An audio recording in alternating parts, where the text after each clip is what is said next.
मरहबा मरहबा।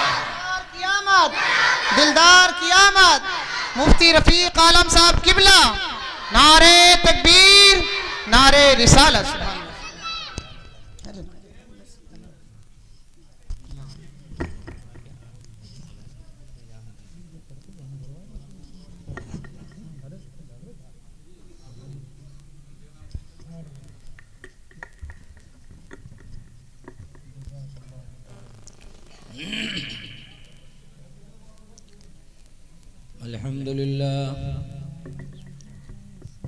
अल्हम्दुलिल्लाह नहमदुहु व नस्तईनुहु व नस्तगफिरुहु व नु'मिनु बिहि व नतवक्कलु अलैहि व नऊज़ु बिल्लाहि मिन शुरूरि अनफुसिना व मिन सय्यिआति अमालिना। मन यहदिल्लाहु फला मुदिल्ल लहु वमन युद्लिल्हु फला हादिय लहु वनशहदु अल्ला इलाहा इल्लल्लाह वहदहु ला शरीक लहु वअशहदु अन्न सय्यदना व मौलाना मुहम्मदन अब्दुहु व रसूलुहु बिलहुदा व दीनिल हक़ अरसला सल्लल्लाहु तआला अलैहि वसल्लम। अम्मा बादु फ़अऊज़ु बिल्लाहि मिनश शैतानिर रजीम। बिस्मिल्लाहिर रहमानिर रहीम। लक़द मन्नल्लाहु अलल मुमिनीन इज़ बअस फ़ीहिम रसूला। आमन्तु बिल्लाहि सदक़ल्लाहुल अलीयुल अज़ीम। दरूद शरीफ पढ़ें। सल्लल्लाहु अला नबील उम्मी व अला आलिहि व अस्हाबिहि व बारिक व सल्लिम। सलातु व सलामन अलैका या सय्यदी या रसूलल्लाह सल्लल्लाहु तआला अलैहि व सल्लम। जरा इको बंद कर दीजिए भैया, कहाँ है माइक वाले?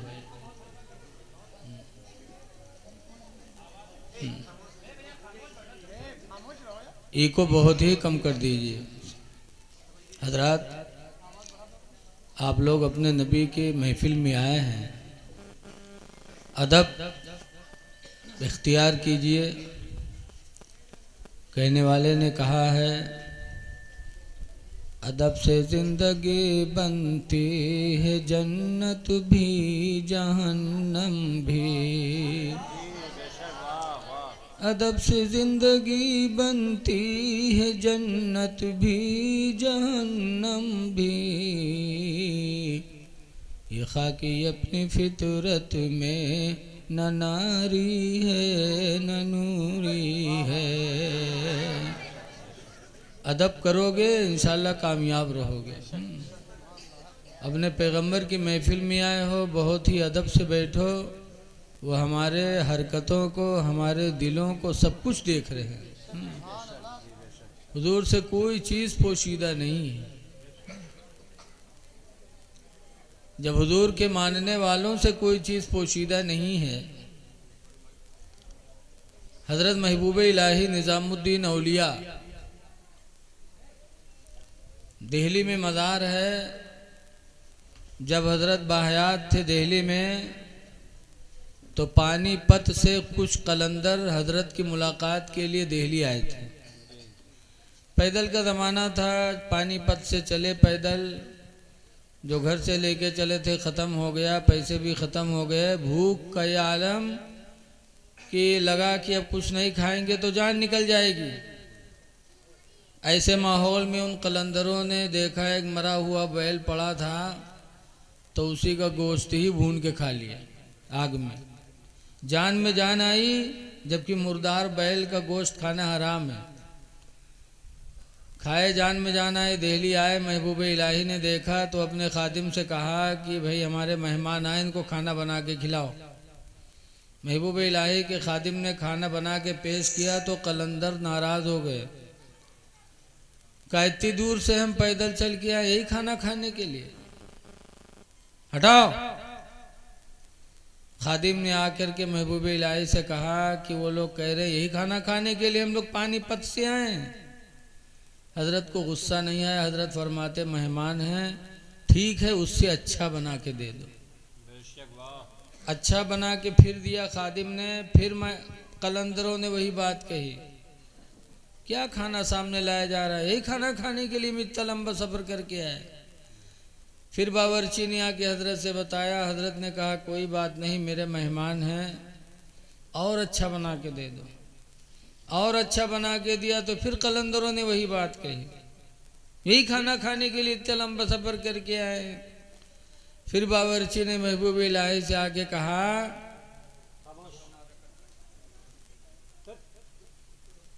तो महबूब इलाही कहते हैं जाके कलंदरों से कह दो ये खाना मुर्दार बैल के गोश्त से क्या खराब है? मुर्दार बैल का गोश्त खाना हराम था, इसका खाना हलाल है, उससे खराब है ये। जब बावर्ची ने जाके कहा तो कलंदरों की आंख खुल गई। कहा रे हम लोग रास्ते में खाए, किसी ने बताया भी नहीं, और महबूब इलाही को दिल्ली में रह के कैसे पता चल गया? उस टाइम कोई मोबाइल या वीडियो का जमाना नहीं था। जब महबूब इलाही से कलंदरों ने कहा कि हुजूर आपको कैसे मालूम हो गया? किसी ने बताया भी नहीं, काफी दूर हम लोगों ने मुर्दार बैल का गोश्त खाया, आपको कैसे पता चला? तो महबूब इलाही ने कहा था अल मोमिनो यंज़ुरु बिनूरिल्लाह, जो मोमिन होता है वो नूर इलाही से देखा करता है। अल मोमिनो यंज़ुरु बिनूरिल्लाह, मोमिन नूर इलाही से देखा करता है। तो जब मोमिन के देखने का ये आलम है तो नबी के देखने का आलम क्या होगा? लिहाजा है रामनगर के लोगों आए हो उनके महफिल में तो अदब से बैठो, वो हमारा सब कुछ उठना बैठना देख रहे हैं। अजीज़ गिरामी हज़रत मौलाना आफाक रज़ा साहब ने मुझे फ़ोन करके बुलाया। हज़रत मौलाना फ़ुरक़ान साहब के हमरा में हाज़िर हुआ। बड़ी खिदमत इन्होंने किया लखीमपुर में, अल्लाह इन्हें जज़ाए खैर अता फरमाए। मौसम जैसा है आप लोग देख रहे हो, अल्लाह का शुक्र अदा करो, अल्लाह जिस हाल में रखे बेहतर है। अल्लाह जो चाहता है, अल्लाह जो करता है वो बोलो अच्छा करता है। एक बादशाह थे तो उनकी उंगली कट गई, तो वजीर के सामने कहने लगे रे उंगली कट गई, उंगली कट गई। तो वजीर को अफसोस करना चाहिए कि अरे आपकी उंगली कट गई, ये कहना चाहिए। बजाय कहने के वजीर कहा अल्लाह जो करता अच्छा करता। जब बादशाह ने कहा मेरी अरे उंगली कट गई, वजीर ने कहा अल्लाह जो करता अच्छा करता है। तो बादशाह नाराज हो गया, अरे मेरी उंगली कटी, इसको अफसोस करना चाहिए, बजाय अफसोस के कहता अल्लाह जो करता अच्छा करता है। भगा दिया उसको, कहा हट जा, आज से तू मेरा वजीर नहीं। जब भगाया दरबारे शाही से तो वजीर जाने लगा, तब फिर वजीर ने कहा अल्लाह जो करता अच्छा करता। आपने मुझे भगाया तो अल्लाह जो करता है वो चला गया वजीर। एक दिन बादशाह रात में घोड़े पे बैठे अकेले तफरीह के लिए जा रहे थे, और रास्ते में दो चार हिंदू बैठे थे। उनके देवता ने एक नौजवान की कुर्बानी मांगी थी, कोई बला थी हिंदुओं में, तो उनके देवता ने कहा एक नौजवान खूबसूरत की कुर्बानी करो तो इस बला से छुट्टी पाओगे। तो हिंदुओं ने सोचा कि हिया की का पकड़ के हलाल कह दी, लाओ रास्ते में बैठो, रास्ते में कोई मुसाफिर निकले वही पकड़ के हलाल कह दिया जाए। तो बेचारे रात में बैठे थे, इत्तेफाक से बादशाह घोड़े पे सवार होकर निकले। हिंदुओं ने देखा, पकड़ा, टार्च लगाया, कहा रे जैसे हमारे देवता ने मांगा था वैसे ही मिल गया, बड़ा खूबसूरत, बड़ा चुस्त पुस्त। पकड़ लिया हिंदुओं ने, लेके गए देवता के नाम काटने जा रहे थे, जब तक के किसी की निगाह उनके उंगली पे पड़ गई। कहा रे रुको रुको रुको, कहा क्या हुआ? कहा ये ऐबी है, इसके अंदर आए भाई एक उंगली ही नहीं है इसकी, देवता मेरा कबूल नहीं करेगा।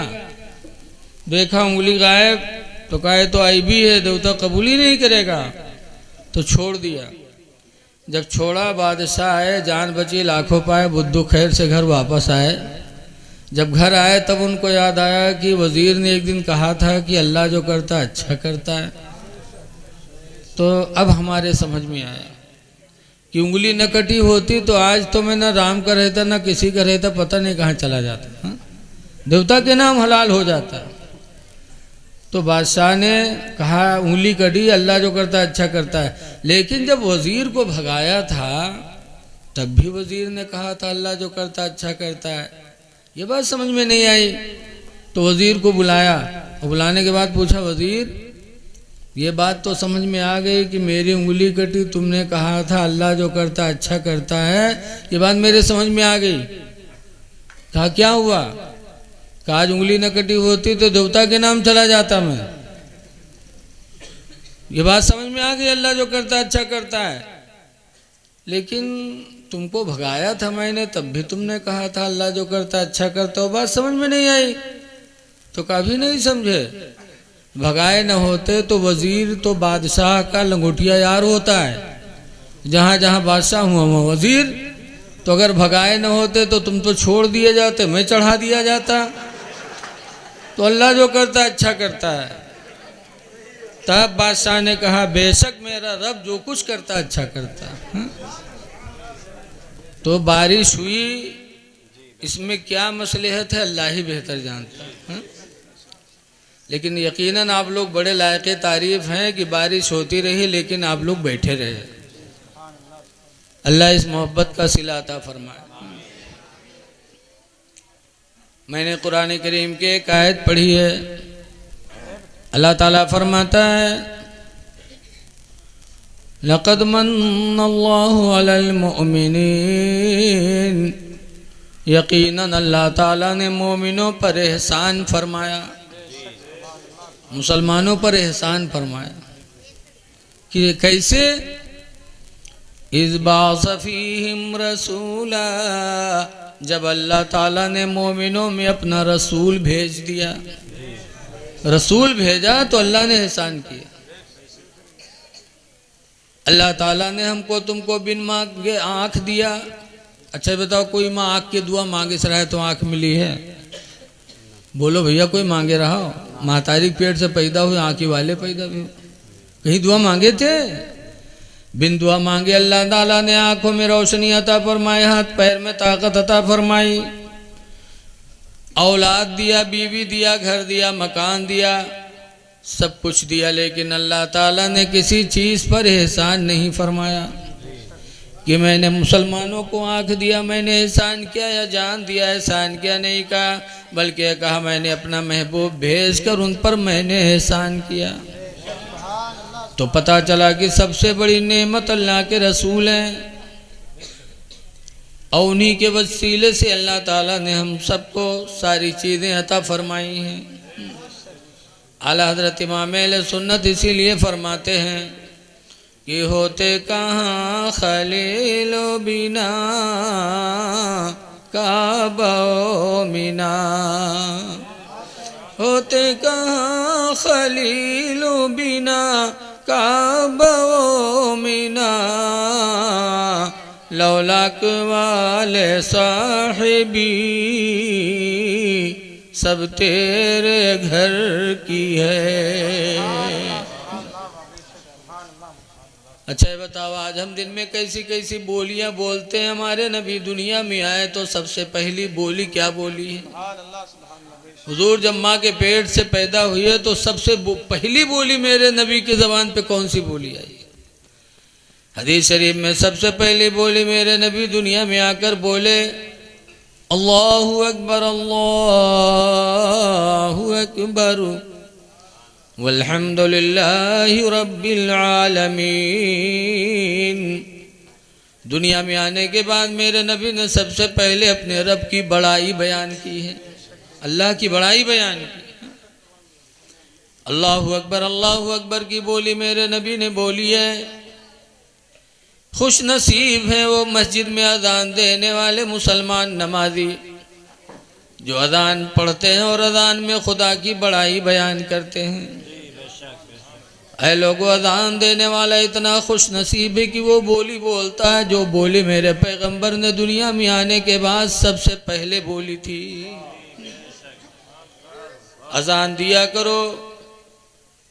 हदीस पाक में मुआविया क़ाला समेतो रसूलुल्लाह यक़ूलो, हज़रत मुआविया कहते हैं कि मैंने अल्लाह के रसूल को सुना। हुजूर फरमाते हैं अल मुअज़्ज़िनूना तुवलुन्नास यौमल क़ियामा, कि अज़ान देने वाले क़यामत के दिन लोगों में उनकी गर्दनें सबसे लंबी होंगी।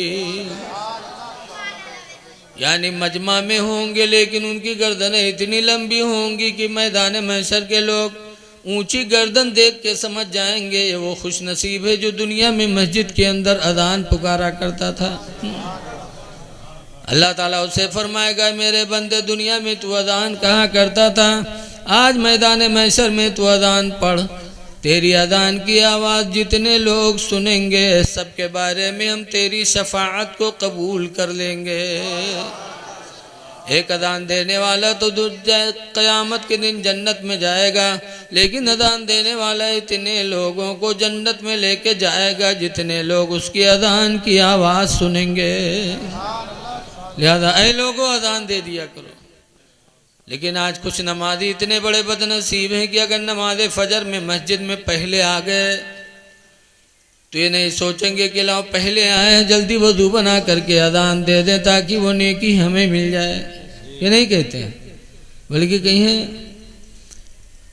कहाँ है मौलवी बहुत चर्बी आएगा, अभी तक सोवत है।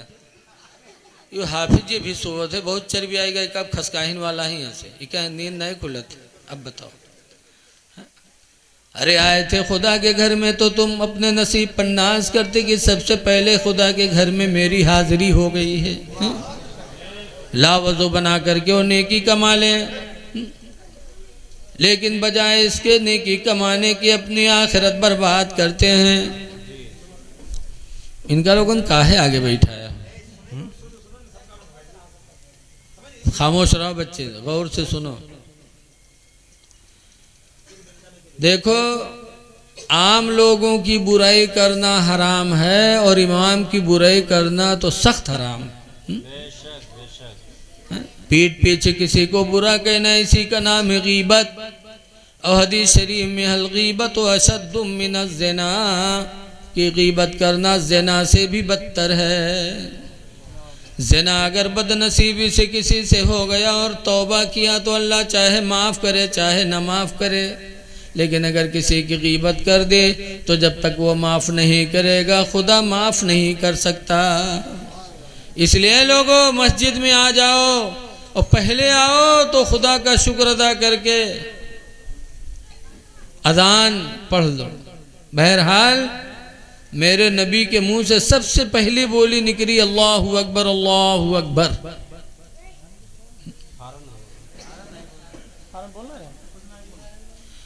अरे यहाँ जो लोग बैठे हो सुन रहे हो कि नहीं सुन रहे हो? बस सुनते रहो, चुप है। अब ज़्यादा बनवाई है तो जो बोले थे वहाँ गड़बड़ा जी। हाँ, ज़्यादा बनाने में गड़बड़ हो जाता है। भैया माइक मिस्त्री तुम खुद अपने हिसाब से देखो, दरूद शरीफ पढ़ लीजिए। सल्लल्लाहु अलैहि नबी व आलिहि व अस्हाबिहि बारिक वसल्लम सलातो व सलामन अलैका या सय्यदी या रसूल अल्लाह सल्लल्लाहु अलैहि वसल्लम।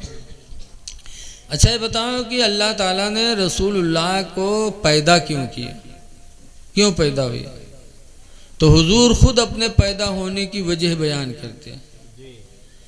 हदीस पाक में अन जाबिरिन क़ाला, हज़रत जाबिर रज़ी अल्लाह ताला अन्हु से रवायत है, वो कहते हैं कि अल्लाह के रसूल ने इरशाद फरमाया बुइस्तु, मैं भेजा गया। हुजूर फरमाते मैं तुम्हारे बीच में क्यों भेजा गया? लियुतिम्मिमा मकारिमल अखलाक, इसलिए भेजा गया कि तुम्हारे अखलाक को मैं पूरा कर दूं। तुम्हारे अखलाक को सही करने के लिए मैं तुम्हारे बीच में आया हूँ। हमारे आपके अखलाक में बड़ी कमियां थी, बड़ी कमियां थी। अखलाक पूरा करने के लिए हुजूर आए। हुजूर का अखलाक कैसा था? आप उनकी सीरत पढ़ोगे, देखो हुजूर जब पैदा हुए तो सबसे पहले दूध किसका पिया, और हुजूर के अब्बा का इंतकाल हुआ तो अपने बेटे के लिए क्या छोड़े? 25 साल की उम्र में सरकार के वालिद हजरत अब्दुल्ला का इंतकाल हुआ ननिहाल में, तो तरका क्या छोड़ा? आज बाप मरता है तो औलाद के लिए खेत छोड़ता, बैंक बैलेंस छोड़ता, दुकान छोड़ता मार्केट में। रसूलुल्लाह के वालिद दुनिया से गए तो रसूलुल्लाह के लिए क्या छोड़ा? तो लिखा है कि एक नौकरानी छोड़ी जिनका नाम था उम्मे ऐमन, और कुछ ऊंट और बकरियां छोड़ी और घर। तो उम्मे ऐमन लौंडी हुजूर के अब्बा की थी, तरका में हुजूर ने उनको पाया। तो सबसे पहला दूध उम्मे ऐमन ही रसूलुल्लाह सल्लल्लाहु अलैहि वसल्लम को ऐमन ने पिलाया। नौकरानी का दूध पिया सबसे पहले। उम्मे ऐमन सरकार को नहलाती थी, उम्मे ऐमन सरकार का कपड़ा धुलती थी, उम्मे ऐमन कपड़ा पहनाती थी, खिलाती थी, क्योंकि अब्बा से तरका में उम्मे ऐमन रसूलुल्लाह को मिली थी। तो हुजूर ने इतना चाहा उम्मे ऐमन को कि हुजूर के गुलाम थे जिनका नाम है ज़ैद बिन हारसा। तो ज़ैद बिन हारसा के साथ उम्मे ऐमन की शादी कर दी और दोनों से एक लड़का पैदा हुआ, तो उसका नाम रखा ओसामा। और इतना प्यार किया ओसामा से, नौकर के बच्चे से कितना प्यार किया कि कभी तो हुसैन को कंधे पे बिठाते और ओसामा की उंगली पकड़ के लेके चलते, और कभी ओसामा को कंधे पे बिठाते, हुसैन को पैदल उंगली पकड़ा के लेके चलते।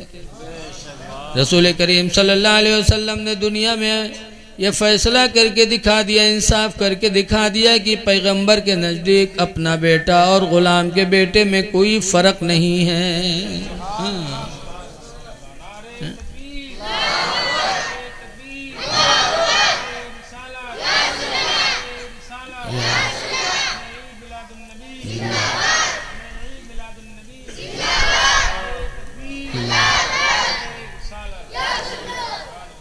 आज हम लोग क्या करते हैं कि अगर हमारे जेब में टाफ़ी है, मेरा लड़का है, दूसरा लड़का भी खड़ा है, तो हम अपने लड़के को टाफ़ी निकाल के दे देंगे, दूसरे वाले को नहीं देंगे। पैसा है तो अपने बच्चे को दे दिया, दूसरा मौजूद है उसका साथी, उसको नहीं दिया। ये इस्लाम में बेहतर नहीं है। इस्लामी हुक्म है कि अगर अपने बच्चे को दे रहे हो तो उसके सामने जो बच्चा उसको भी दो, और अगर देने के लायक नहीं है तो अपने बच्चे को उसके सामने न दो, घर में ले जाकर के अपने बच्चे को दो, ताकि पड़ोसी के बच्चे का दिल न टूटे। हाँ? आज हम अपने बच्चे को खिलाते हैं होटल पे भी या कहीं भी, और गरीब का बच्चा खड़ा है वो देख रहा है, आपने नहीं दिया, वही गरीब का बच्चा घर में गया अपनी माँ से मांगा, तो माँ का दिल दुखता है। हाँ? लड़के का भी दिल टूटता है। अल्लाह के रसूल सल्लल्लाहु अलैहि वसल्लम ने हमें इखलाक सिखाया कि दो बच्चे हो, अपना हो एक गैर का हो, तो दोनों में फ़र्क न करो प्यार करने में। इसीलिए हज़रत उमर फारूक आज़म रज़ी अल्लाह ताला अन्हु ने एक शख्स को गवर्नर बनाया। क्या बनाया?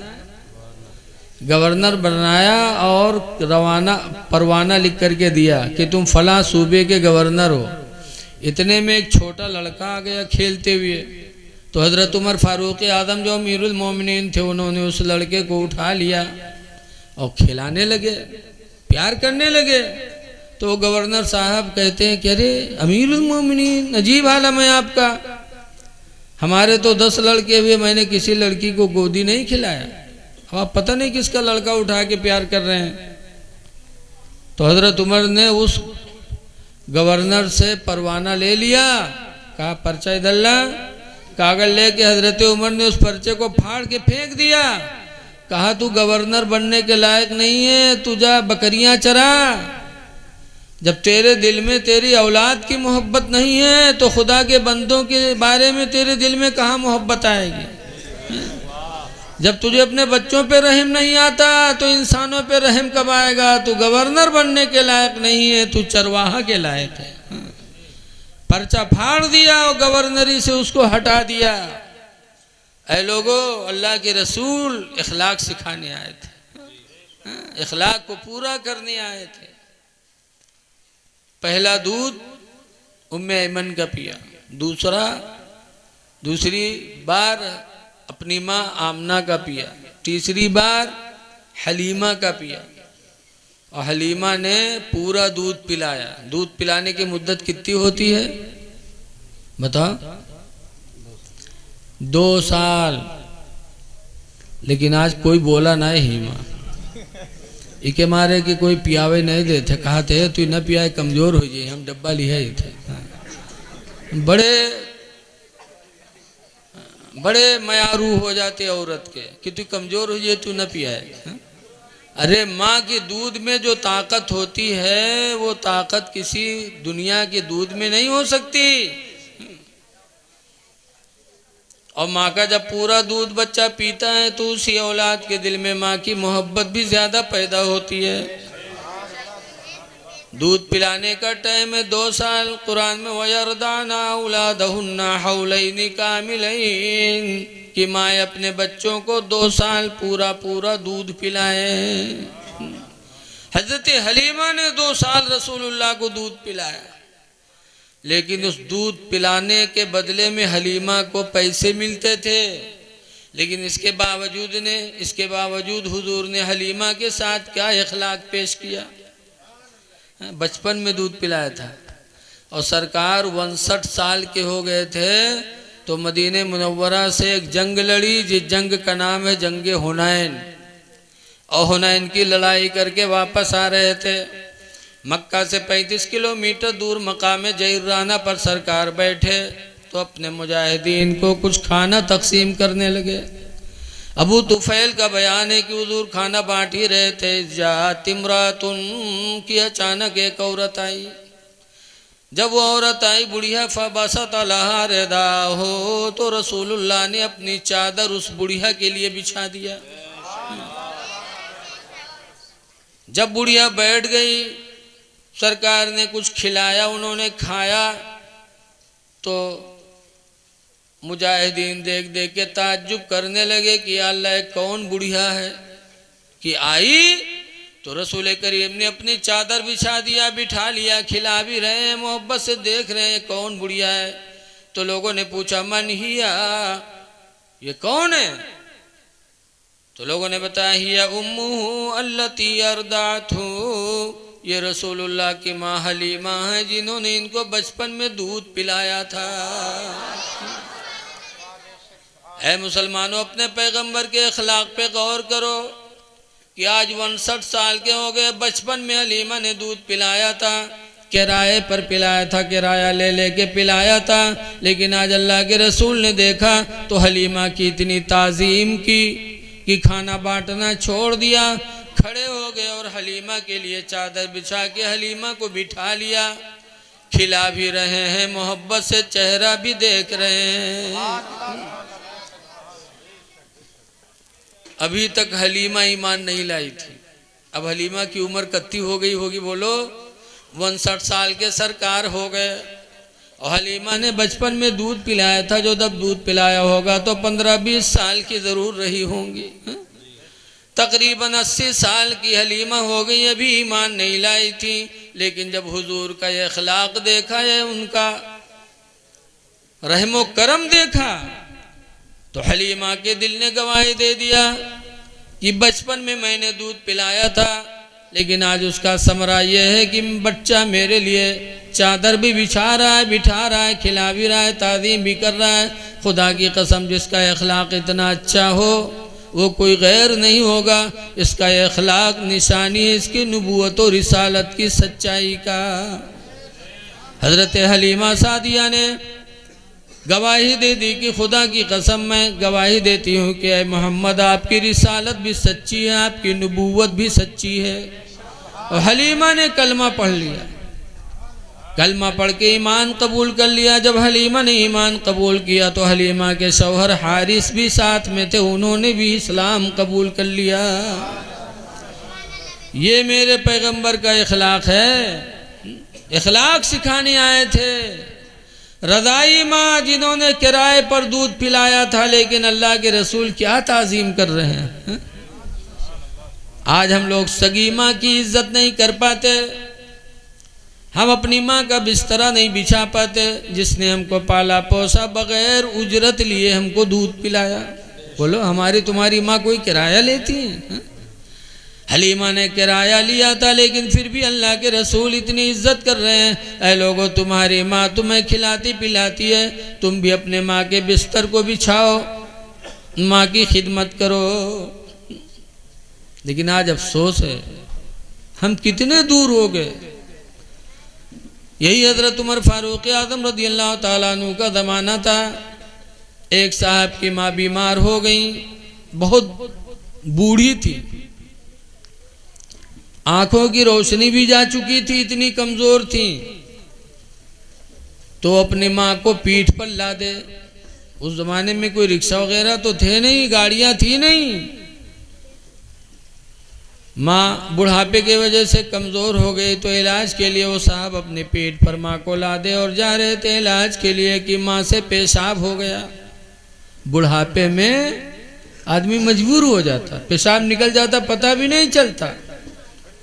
तो माँ से पेशाब हो गया उनकी पीठ पर।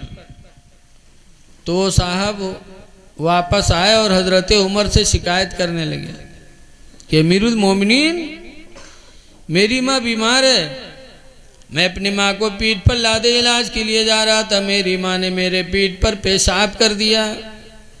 तो हजरत उमर नाराज हो गए, इतना गुस्सा हुआ हजरत उमर को, कहते तुम्हें शर्म नहीं आती? बुढ़ापे की वजह से अगर माँ को पेशाब निकल गया तो तुम मुझसे बताने आए हो? तुम कितने बेहया हो, कितने एहसान फरामोश हो। तुमने बराबर 2 साल तक माँ के बिस्तर पे पेशाब किया, माँ के कपड़े पे पेशाब किया, माँ के ऊपर पेशाब किया, लेकिन तेरी माँ ने क्या किसी से कहा कि बच्चे ने पेशाब कर दिया? 2 साल तक बराबर पेशाब करता रहा, तेरी माँ बर्दाश्त करती रही, मोहब्बत में तेरे पेशाब को धोती रही। कभी बिस्तर पे पेशाब कर दिया तो माँ ठंडक में उसी भीगे बिस्तर पे लेटी रही। और आज माँ से पेशाब हो गया तो तुम शिकायत करने आया? हजरत उमर रज़ी अल्लाह अन्हु ने डांटा। तो है मेरे दीनी भाइयों, हुजूर सल्लल्लाहु अलैहि वसल्लम की ज़िंदगी हमारे लिए तुम्हारे लिए नमूने अमल है। हुजूर इखलाक सिखाने आए थे, हुजूर ने अपनी माँ की ताज़ीम की है। नौजवानों, तुम भी अपने माँ बाप की ताज़ीम करो। कुरान करीम में अल्लाह फरमाता वख़्फ़िद लहुमा जनाहज़्ज़ुल्लि मिनर रहमा, ऐ मेरे बंदो तुम अपने अपने माँ बाप के लिए अपने बाजुओं को झुका लिया करो। अब्बा से मिलो तो सर झुका होना चाहिए। माँ को देखो तो भी थोड़ा झुके रहो। कुरान कहता है उनके सामने अपने बाजुओं को झुका लो, मिनर रहमा, रहम दिली करते हुए। हुजूर आए थे इखलाक सिखाने। क्या हुजूर का इखलाक था माशाअल्लाह, कि 25 साल के जब सरकार हो गए, तिजारत करने के लिए मेरे नबी गए। 2 मरतबा मुल्क शाम का सफ़र किया, 1 मरतबा यमन का सफ़र किया तिजारत के लिए।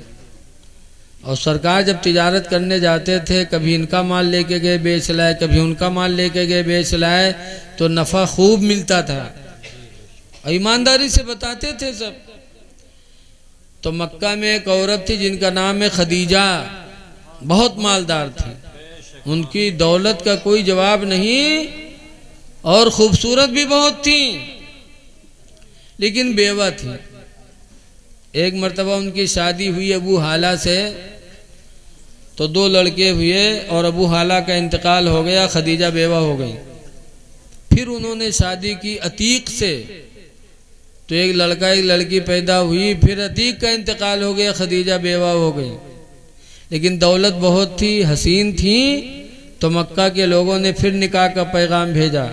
तो खदीजा ने कह दिया कि 2 मरतबा बेवा हो गई हूँ, अब नई शादी करूँगी, अब ऐसी ज़िंदगी गुजारूँगी। लेकिन जब सरकार को देखा कि जिसका माल लेके जाते तिजारत करने बड़ा नफ़ा ला के देते हैं, तो एक दिन खदीजा ने भी हुजूर को बुलाया, कहा मोहम्मद मेरा भी माल तुम मुल्क शाम से बेच दो, जो मैं दूसरे को नफ़ा देती हूँ उसका दुगना तुमको मैं मजदूरी दूंगी, दुगना मजदूरी दूंगी, बेटा बेच दो। हुजूर सल्लल्लाहु अलैहि वसल्लम तैयार हो गए, खदीजा का तिजारत का माल लेके मुल्क शाम गए। तो खदीजा ने अपना एक ग़ुलाम मैसरा को भी साथ में लगा दिया कि तुम भी साथ में जाओ। हुजूर जब मुल्क शाम में माल खदीजा का बेच कर वापस आने लगे, तो खदीजा को कुछ पता चला कि आज मोहम्मद माल मेरा बेचकर मक्का वापस आने वाले हैं।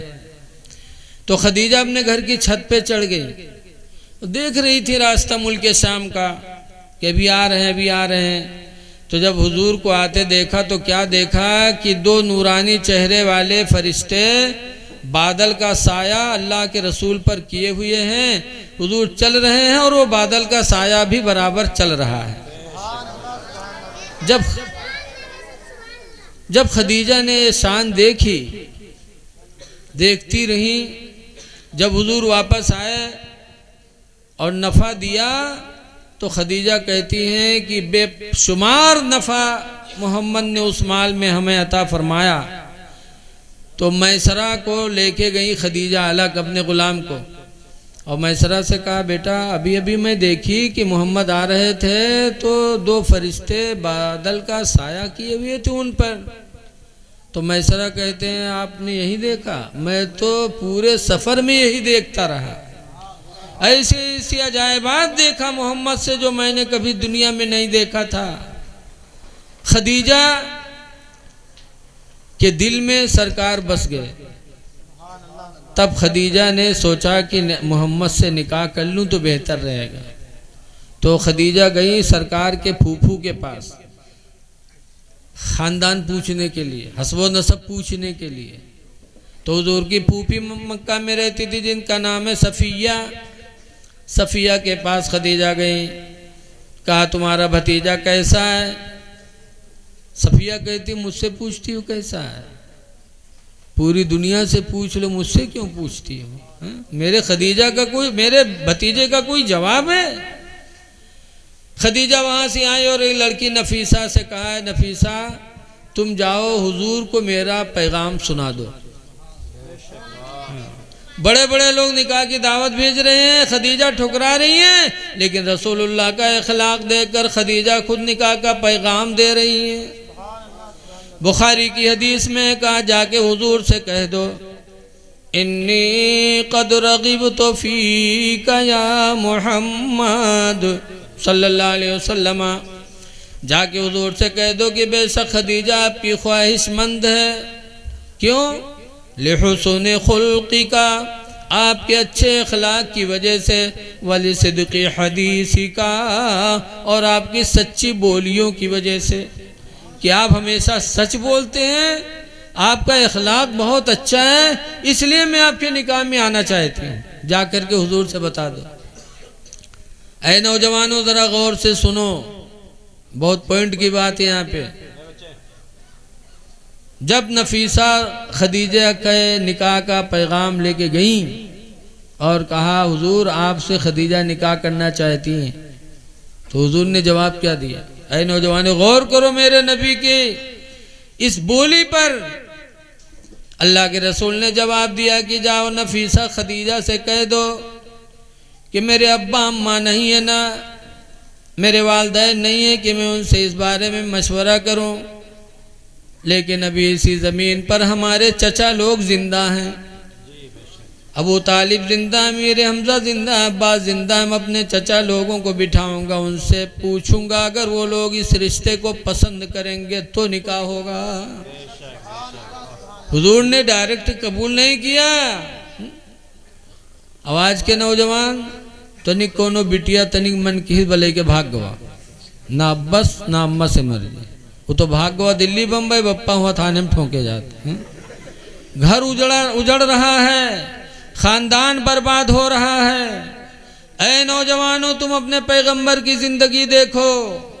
खदीजा बेमिसाल दौलतमंद थी, बेमिसाल हुस्न की मलका थी, लेकिन जब निकाह का पैगाम भेजा तो अल्लाह के रसूल ने खुद कबूल नहीं किया।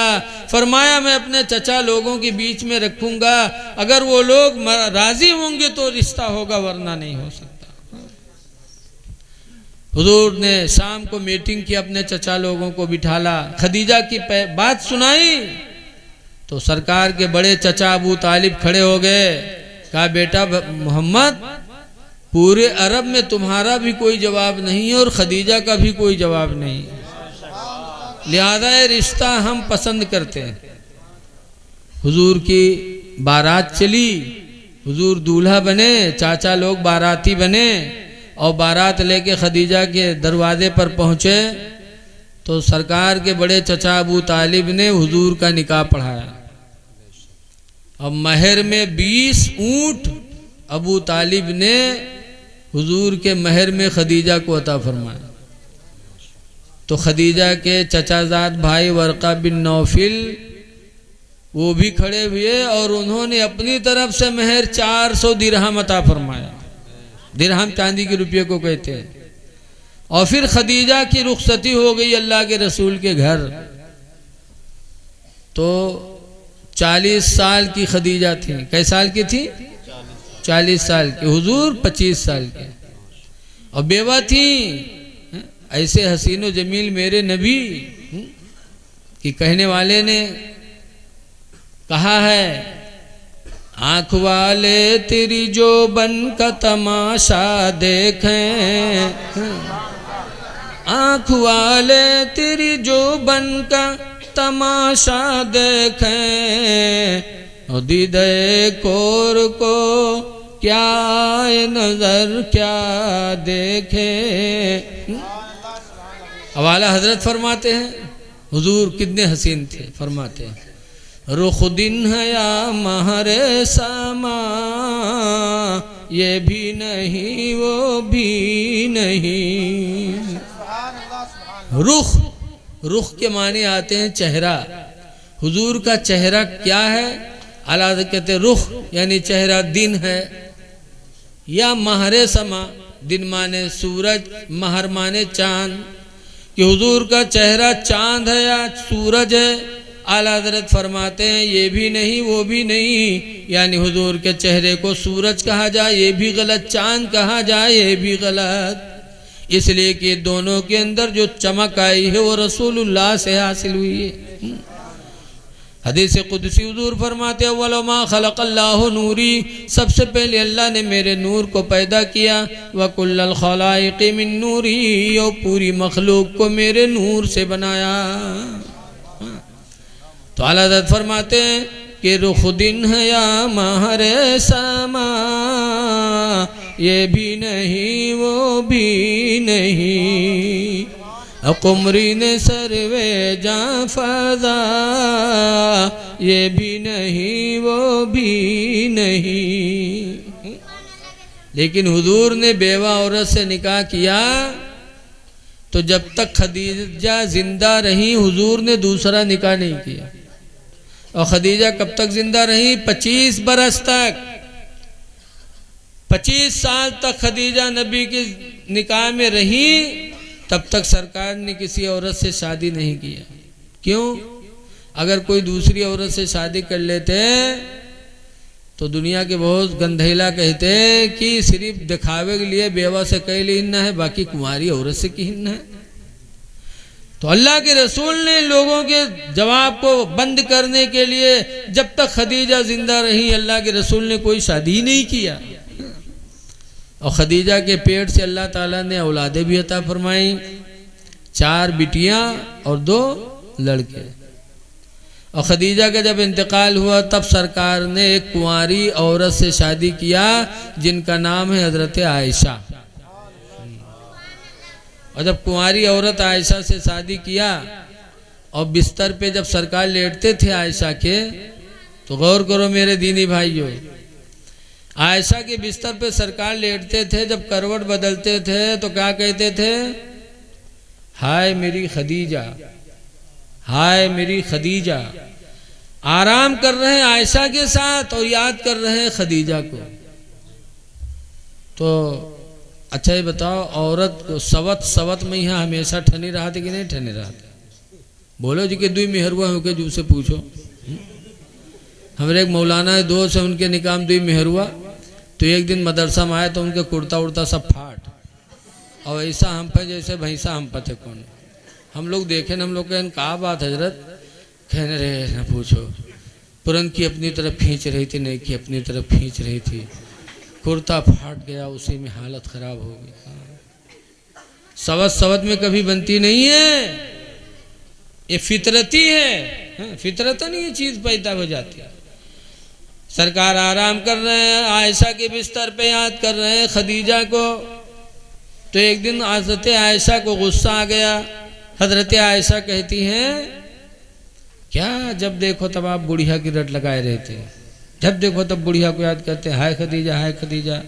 अब तो मैं जवान कुंवारी निकाह में, तो कुंवारी तुम्हारे निकाह में हूँ, फिर भी बुढ़िया को आप याद करते रहते हैं। तो हुजूर ने जवाब में क्या फरमाया? फरमाया, आयशा मैं खदीजा को कभी भी नहीं भुला सकता हूँ, मैं खदीजा को कभी नहीं भुला सकता हूँ। क्यों? इसलिए कि जब पूरी दुनिया ने मुझे झुठलाया, मुझे झूठा कहा, मेरी नबूवत का इनकार किया, तो सबसे पहले मेरी नबूवत और रिसालत को इकरार करने वाली खदीजा हैं। सबसे पहले ईमान लाई हैं खदीजा मेरे पैगंबर पर। और फिर फरमाती हैं, जब पूरी दुनिया मेरी दुश्मन बनी, तब खदीजा ने अपनी पूरी दौलत मेरे ऊपर कुर्बान कर दी। इसलिए मैं खदीजा को कैसे भुला सकता। और अल्लाह ताला ने मुझे जो औलादें अता फरमाई हैं, खदीजा के पेट से अल्लाह ने मुझे औलादें अता फरमाई हैं, इसलिए खदीजा के एहसान को मैं कभी भुला नहीं सकता। ऐ लोगों, नबी के इस जवाब से अंदाज़ा लगाओ कि जिस औरत से बच्चे पैदा हो जाएं, उस औरत का एहसान मर्द पर है। ऐ मर्दो, एहसान मानो अपनी बीवियों का, कि अगर बीवी न होती तो आप बप्पा कहाँ से बन जाते? बोलो, रहा कोई बप्पा बने सूरत? पापा कहाँ से बनते, अब्बू कहाँ से बनते? या औरतों का एहसान है कि औरतों की वजह से अल्लाह ताला ने तुम्हें औलादें अता फरमा दी। हुजूर फरमाते हैं, मैं खदीजा के एहसान को नहीं भुला सकता, अल्लाह ने खदीजा के पेट से मुझे औलादें अता फरमाई। ये मेरे नबी ने इखलाक सिखाया है। लिहाजा लोगों, औरतों से बच्चे नसीब होते हैं, इसलिए औरतों के साथ अच्छा बर्ताव करो, औरतों के साथ अच्छा सलूक करो, उन्हें मारो ना, उन्हें तलाक ना दो। तलाक देना इतनी बुरी बात है। हदीस पाक में अन महमूद इब्न लबीदिन, हजरत महमूद बिन लबीद से रवायत है, क़ाल उख़बिरा रसूलुल्लाह सल्लल्लाहु अलैहि वसल्लम बिरजुलिन। महमूद बिन लबीद कहते हैं कि हुजूर को एक आदमी की खबर दी गई। कैसे आदमी की? तल्लक़ इम्रातहु सलासत तलीक़ातिन जमीआ, ऐसे आदमी की खबर दी गई जिस आदमी ने अपनी बीवी को 3 तलाक एक साथ में दे दिए। बताया गया कि अल्लाह के रसूल फलां ने अपनी बीवी को 3 तलाक एक साथ में दिया। तो हुजूर बैठे थे, लेकिन इतना गुस्सा आया कि हदीस में फ़कामा गदबान, तो सरकार गुस्सा हो के खड़े हो गए। बैठे थे और इतना गुस्सा आया कि खड़े हो गए। वकाला, और फरमाया, अयलअबु बि किताबिल्लाहि अज़्ज़ा व जल्ला वाना अज़हुरुकुम वाना अज़हुरु बैनुकुम। अल्लाह के कुरान के साथ खेल खेला जा रहा है, जरा हाली कि मैं तुम्हारे बीच में मौजूद हूँ। हुजूर ताज्जुब के साथ फरमाते हैं, जब मैं मौजूद हूँ तो कुरान के साथ खेल खेला जा रहा है, 3 तलाक़ें दी जा रही जबकि कुरान ने मना किया। मेरे बाद तुम्हारा क्या हाल होगा? ऐ लोगों, अपनी औरतों को तलाक न दो। मेरे नबी की सुन्नत है निकाह करना, निकाह करो, लेकिन तलाक न दो। मेरे नबी ने तलाक नहीं दिया है। हाँ, एक सूरत है तलाक देने की, अगर वो सूरत हो जाए तो तलाक देना वाजिब। वो कौन सूरत है तलाक देने की? जब नामर्द हो जाए आदमी, औरत के लायक न रह जाए और इलाज कराने के बाद भी उसकी नामर्दी दूर न हो, तो ऐसे पर वाजिब है कि अपनी बीवी को तलाक दे दे, ताकि वो जा करके किसी मर्द से निकाह करके अपनी जिंदगी को खुशहाल बना सके। और मर्द हो तो तलाक न दो, और नामर्द हो तो तलाक दे दो। लिहाजा अब फैसला करो जो उन देते हैं वो कहाँ हैं, मेहरा हैं कि मर्द हैं, वो खुद फैसला हो सकता है। मर्द हो तो तलाक न दो। तलाक देना बहुत गलत बात है, लेकिन आज जलाल आया बगैर चुप पर रहने पे मुंह से निकलिन जाई। ओ हवा का औलाद कहाँ आने वाली, वो कहे असील की हो तो आज तुम निकाल दो। अब के बाप चुप पर निकलहीन वाला है, कहना हाँ निकाल, असल की हो तो निकाल दे। अब खुलहीन वाला है, लागत है मुंह बम धरे अब दाग दे। लेकिन वो मेहरुआ कहाँ माने वाली, बके असील की हो तो आज तुम निकाल दे। और जब निकलत है तो एक साक में अल्लाह जाने कत्ती तलाक बकत, तलाक तलाक तलाक तलाक। और के बाद जब गुस्सा ठंडात है, जब जानिन की अरे अब तो हराम हो गए हमरे खातिर, तब मदरसा जई है। कभू मौलवी मौलाना सलाम न करी है, वही नौबत आ जाए तो जई है मदरसा में दूर से कि हजरत सलाम वालेकुम। पूछो का बात, हजरत एक काम गड़बड़ाएगा बनाओ। पूछो कौन काम, कह रे हजरत ही गलती होत नहीं रहा, पहली दफ़ा भय है। पूछो कुछ बताइए कौन गलती है। कह रे घर में झगड़ा होता रहा तो गुस्सा में तिलाक निकल गया। कई दफ़ा निकला तो कहते हैं हजरत तो गुस्सा में जान ही नहीं पाए, कई दफ़ा बक गए। हाँ। जब मौलाना कहेंगे कि अगर ऐसी बात है तो तुम्हारी बीवी तुम्हारे लिए हराम हो गई, अब हलाल नहीं रह गई, कहीं ना ही मौलाना साहब जो खर्चा पानी हो ले लो का बनाओ कोई सूरत से। लगाते वह में तबीज बीज बनत। लेकिन जिसके दिल में खुदा का डर होगा वो हराम को हलाल कैसे कह सकता है। वहाँ से भगाए गए, दूसरे मौलाना के पास पहुँचे, वो भी भगाए गए तीसरे मौलाना के पास। और यही मौलवी में है कहूँ दज्जालों मौलवी होते हैं। हाँ, इत्तेफाक से एक दज्जाल मौलवी के पास पहुँच गया। उसे जब कहे तो मौलवी भगाइन, कहीं जा तेरे लिए हराम हो गई है, वो जायज़ नहीं है। नहीं मौलवी साहब खर्चा वर्चा ले लिया और बनाए दो कोई सूरत से। तो मौलवी कहते हैं तो कतना दे हो, तो कहीं जौन मंगी हो तौन दे देवे। तो मौलवी कहते हैं रुपया ले 10,000, लेकिन काम तुम्हारा बिल्कुल लोहा कह देवे, दज्जालन के कौन ठिकाना। हाँ? तो कहें अरे मौलवी साहब तुम रुपये की बात कर तो ले 10,000। पकड़ाए दी 10,000 के गड्ढे। जब 10,000 मौलवी पाए गए तो पूछा थे अच्छा ही बताओ कौने दिन तलाक दिए रहा तुम। अब सोच सांझ के बड़ी देर बाद बोला कहीं मौलवी साहब इतवार के दिन रहा। तो मौलवी कहा थे जाओ, इतवार के कहाँ तलाक पड़ा था, इतवार के दिन कोर्ट कचहरी सब बंद रहा था, तलाकों बंद रहा था, जा तलाक नहीं भे तो लगाए दी दज्जाली फतवा। हाँ। तो जैसे जैसे तलाक देने वाले वैसे वैसे मसला बताने वाले दज्जाल मौलवी भी पैदा हो गए। हाँ। लिहाजा ये लोगों तलाक न दो। रसूल करीम ने बड़ा अच्छा अखलाक पेश किया। 11 बीवियां नबी करीम के निकाह में थीं, लेकिन क्या मेरे नबी ने कभी मारा, कभी तलाक दिया नहीं। हुजूर की बीवियों से पूछा गया मादर बकुन्ना रसूलुल्लाह सल्लल्लाहु अलैहि वसल्लम, ऐ नबी की बीवियों क्या बताओ अल्लाह के रसूल ने तुमको कभी मारा कि नहीं मारा। फ़कुल्ना मादर बना रसूलुल्लाह सय्यन क़त्तु बियदिही। तो हुजूर की बीवियों ने कहा कि हुजूर ने हम लोगों को कभी किसी चीज से नहीं मारा। तो हुजूर इखलाक सिखाने आए थे, हुजूर इखलाक पूरा करने आए थे। लिहाजा आप भी अपनी बीवियों को न मारो, न तलाक दो।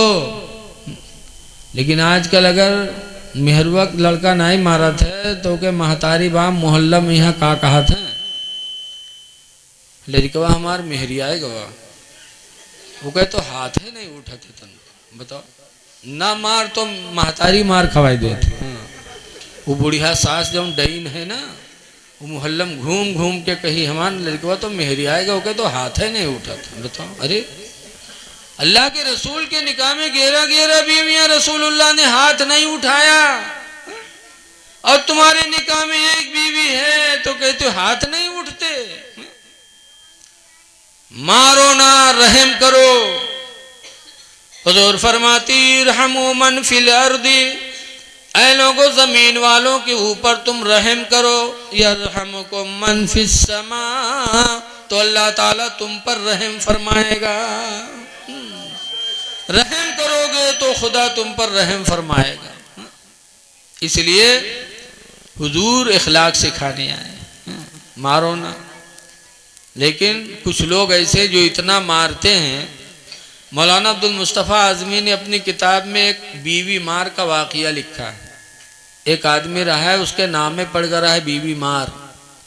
जैसे चिड़िया मारत हैं, बहुत से चिड़िया सिखा तो उनके चिड़िया मार, मछली मार, ऐसो मेहरुक बहुत मारत रहा तो उसका नाम पड़ गया बीवी मार। तो मारता था, लेकिन उसकी बीवी लिखा है बड़े अच्छे घराने की थी। भैया सीटी बंद करो यार।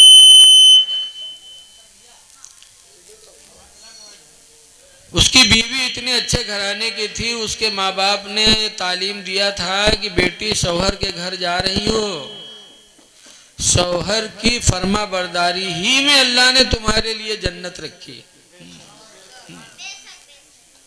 क्योंकि हदीस पाक में है, अलमरअतु इदा सल्लत खम्सहा, जो औरत 5 वक्त की नमाज अदा कर ले, वसामत शहरहा, और रमजान का रोजा रख ले, व अताअत बालहा, और अपने शौहर की फर्मा बरदारी कर ले, व अहसनत फरजहा, और अपने आप को हराम कारी से बचा ले, फतदखुलुल जन्नत मिन अय्यि बाबिन शात, तो वो जन्नत में जिस दरवाज़ा से चाहेगी दाखिल हो जाएगी। हुजूर फरमाते उस औरत के लिए अल्लाह ताला सारे दरवाजे खोल देगा। तो उसकी बीवी बड़े अच्छे घराने की थी। माँ बाप ने तालीम दिया था कि बेटी शौहर के घर जा रही हो, शौहर की फर्मा बरदारी ही में तुम्हारे लिए जन्नत है। तो इसलिए माँ बाप की तालीम पे अमल कर रही थी। मार खाती थी, सब्र करती थी, यहाँ तक कि मार खाते सब्र करते करते शौहर के आदत से वो वाकिफ हो गई। तो जैसे शौहर की आदत वैसे वो काम काज करेला। तो कुछ दिन के बाद ऐसे भी टाइम आए कि मारने की नौबत ही नहीं। हफ्ता गुजर गया और मारने का मौका नहीं मिला। अब वो जैसे उसकी मिजाज वैसे औरत करने लगी। जब 1 हफ्ता गुजर गया, मारने को नहीं पाया, तो बहुत परेशान, कहा भी का कसके मारी। तो एक दिन गवा बाजार और मछली लेके आवा, और मछली ला के घर में धई दी तक बाहर गवा बैठ सोचे कि अब्बे जब बनाए के बैठी हो हमका भले कि आओ खाए लो। तो हम जब बैठबे तो हम पूछबे कि सब मछली बनाए हैं। तो अगर कहीं सब बनाए हैं तो ही कह के मरबे कि सब काहे बना डाले, काल का कही बेरे कल खातिर काहे नहीं दे रहे। अगर ही कही कि नहीं आधा बनाए ना आधा कल के लिए रखे हैं तो ही कह के मरबे कि कल खातिर काहे रख दिया, सड़ जे कि न सड़ जे दे। बहरहाल या तो सब बने तो ही कह के मरबे कि काल खातिर धरे काहे नहीं। अगर आधी बने आधी रख दी तो ही कह के मरबे कि आधी कल खातिर काहे रख दिया, सड़ जे तो नुकसान को दी। बहरहाल दोनों में से एक काम करियो, मार पाजी में।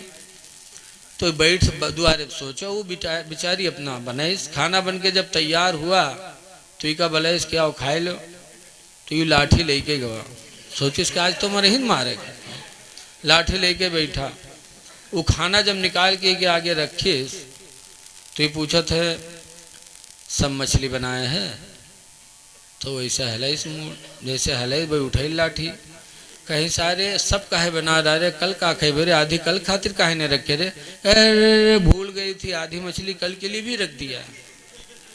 अब जब इस तरह कहे सभी हक्का बक्का, अब का कहे, अभी के सारे सवाल जवाब सब खत्म।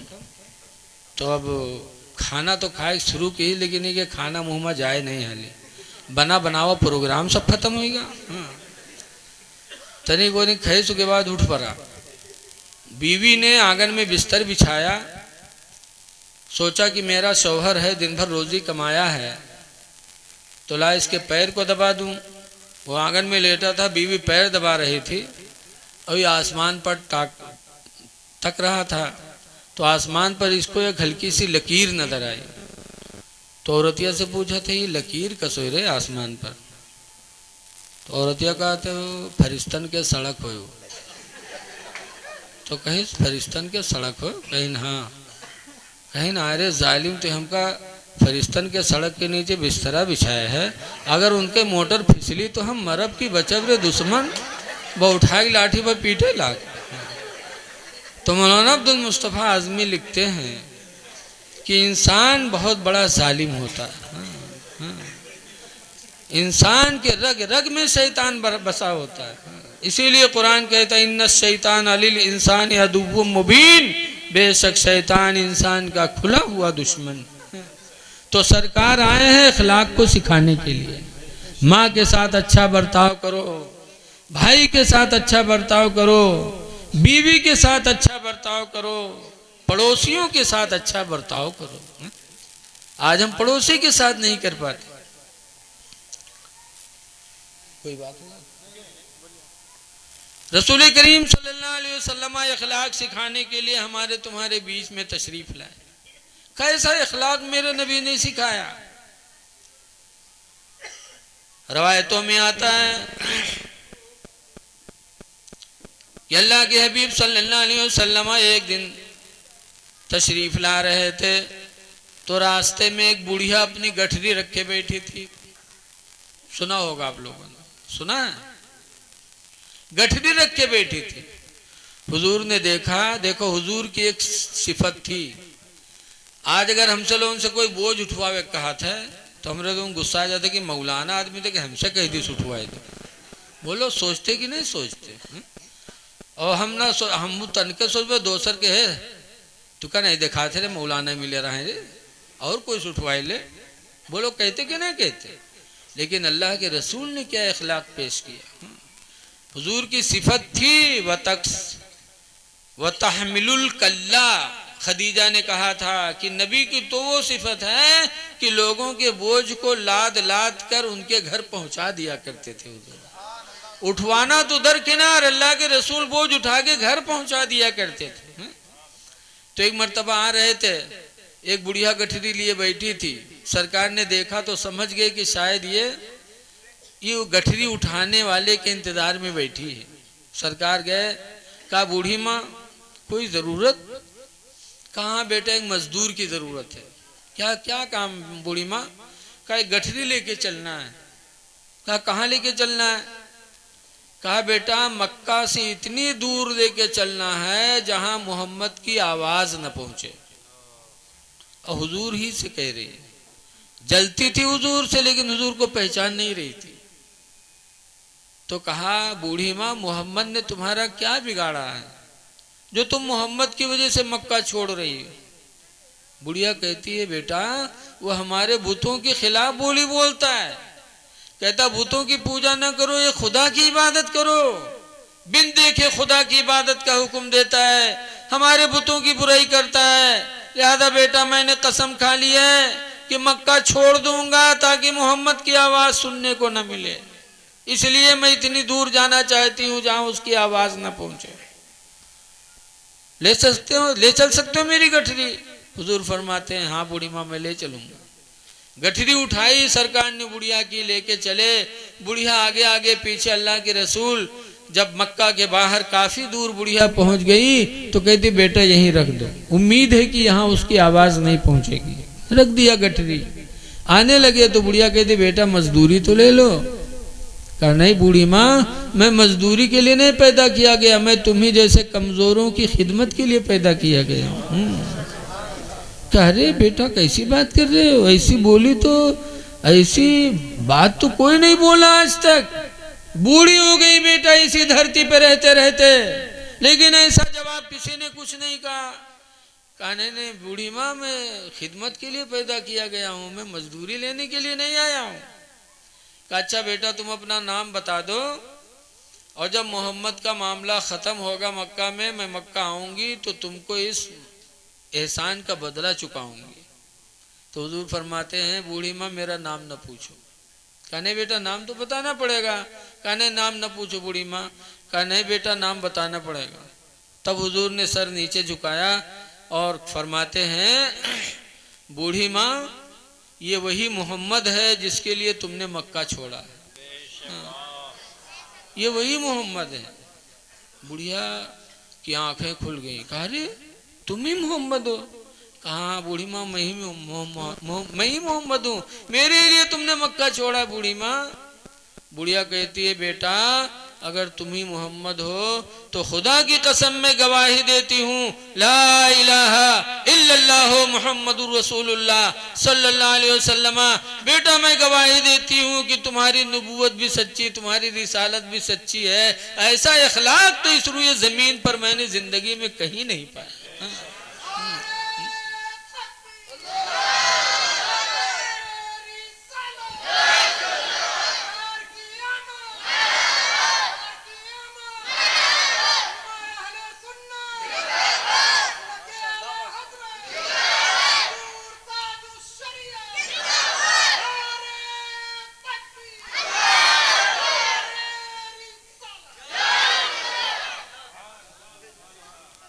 हुजूर आए हैं इखलाक सिखाने के लिए।